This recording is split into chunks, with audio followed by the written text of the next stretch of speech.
Voici tous les détails concernant la construction d'un nouvel hôtel à la Chute.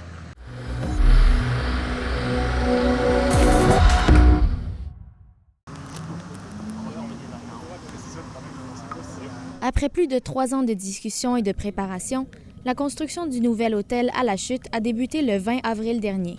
J'avoue qu'être actionnaire dans un projet d'hôtel en pleine pandémie, ça a été un tour de force. C'est sûr que le secteur hôtelier a eu des défis dans les derniers 24 mois à cause de la pandémie. Donc, les actionnaires qui ont décidé d'investir, c'est parce qu'ils croient dans ce projet, ils croient dans l'avenir long terme de leur communauté de la Chute, et puis du fait que le marché est prêt pour un hôtel. Vous savez, c'est une région qui a eu une forte valeur en effervescence. Il y a eu beaucoup d'augmentation de loyers, de personnes, mais le tourisme aussi reste super important pour la région. Fait que tous ceux qui veulent être partenaires, qui veulent investir dans ça, ce sont des gens qui ont une vision, des gens qui croient en la Chute. Martin, Mathieu, merci beaucoup pour le travail que vous avez fait, travail acharné. Je sais que ça n'a pas toujours été facile, mais c'est un projet que nous avions besoin ici à la Chute et on est très, très, très contents de vous accueillir aujourd'hui. C'est une offre qui était déficitaire depuis bien nombre d'années. On s'était positionné là-dessus, les gouvernements avant aussi. On le sait que c'est un enjeu pour l'offre touristique également, la rétention du personnel, mais aussi pour l'industriel et le commercial. Les gens ici, dans le quartier industriel, ont la difficulté à avoir de la main-d'œuvre de l'extérieur ou avoir des sous-traitants de l'extérieur parce qu'il n'y a aucun endroit pour les loger. La semaine dernière, Hydro-Québec, lors de l'événement des Grands Vents, n'avait aucun endroit pour loger l'aide qui venait du Nouveau-Brunswick. Et aujourd'hui, on vient répondre à cette offre-là en ajoutant des chambres de l'hébergement. On dit toujours qu'une communauté où il n'y a pas d'hôtel, c'est une communauté où les gens ne restent pas plusieurs jours.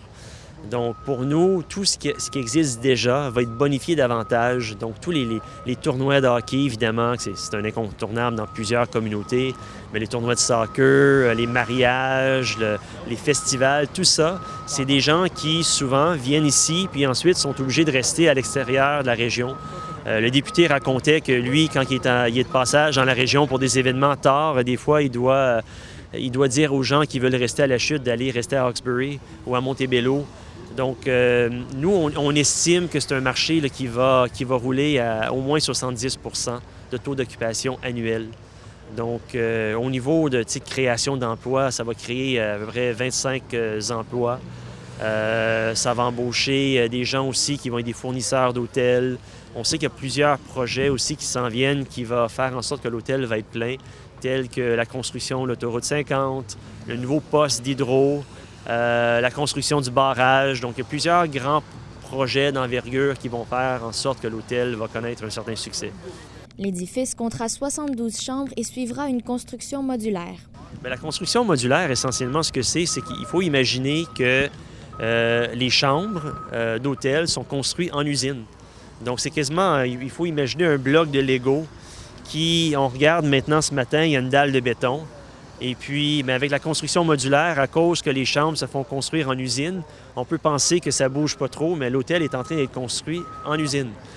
Donc, ce qui va arriver, c'est qu'un jour, à la mi-juillet, il va y avoir un hôtel qui a à peine un étage, puis 5 jours plus tard, à la fin de la semaine, l'hôtel va être complètement monté. Les Legos vont être installés un après l'autre. Et puis, quand on rentre à l'intérieur de ce bloc-là, ce module-là, la chambre, elle est finie. La seule chose qui va rester à faire, c'est de mettre le matelas dans le lit et la télévision sur le mur. Donc, c'est une construction qui est plus écologique parce qu'il y a moins de gaspillage. On est couvert aussi des intempéries. Donc, des fois, quand on construit avec le bois, il y a l'humidité qui prend parce qu'il pleut ou la neige. Donc, c'est plus efficace, c'est plus écologique, c'est plus rapide. C'est vraiment le futur de la construction, à mon avis. Vous avez des partenaires locaux en construction. Qui sont-ils? Donc, les partenaires locaux, c'est Jomac Construction, qui est un entrepreneur général très bien connu à la Chute. Donc, eux assurent la surintendance de chantier et puis certains postes clés au niveau de la sous-traitance. Au niveau de plomberie, c'est local. Les électriciens, c'est local. Ventilation, revêtement extérieur. Donc, c'est pas mal tout du local. La compagnie qu'on utilise pour la fabrication des modules, c'est une compagnie de la Beauce, par exemple. Puis ça, c'est pour des raisons d'efficacité, d'économie de coûts aussi. Donc, moi, c'est mon troisième hôtel que je favorise la construction modulaire. Puis c'est toujours la même compagnie qui me suit de marché en marché. Donc, je commence à avoir des économies d'échelle en utilisant toujours cette même compagnie-là. Surtout que des fois, comme cet hôtel-là, il est très similaire à celui que j'ai construit à Lac-Mégantic il y a 2 ans. Donc, j'ai favorisé le constructeur modulaire qui m'accompagne dans ces projets-là. Préparez vos Kodak, parce que ça va revoler, là. 1, 2, 3, go! Lors de la première pelletée de terre du nouvel hôtel, qui a eu lieu le 7 juin dernier, le député fédéral d'Argenteuil, Stéphane Lauzon, a annoncé une subvention remboursable d'1 million de dollars de la part de l'Agence de développement économique du Canada pour les régions du Québec pour financer ce projet.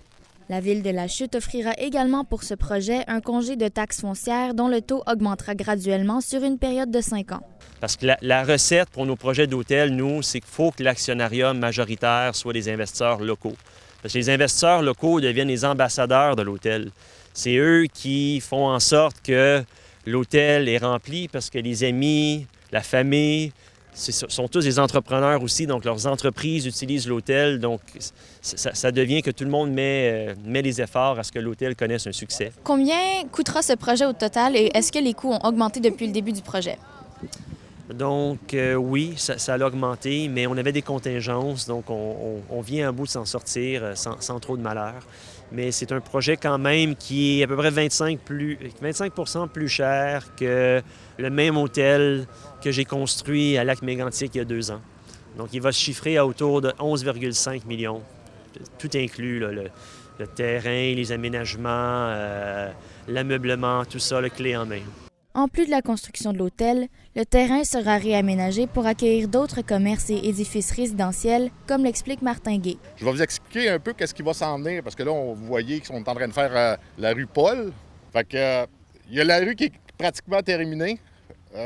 En arrière de vous, qu'est-ce qu'on aimerait avoir, qu'est-ce qu'on travaille fort? C'est un style Boston Pizza ou une genre de petite brasserie familiale qui va attirer tout le monde. Direct en face de l'hôtel, les autres, ils sont prêts à arriver n'importe quand s'ils ont un investisseur qui est prêt à opérer. Fait que pour le Boston, c'est ce qui reste.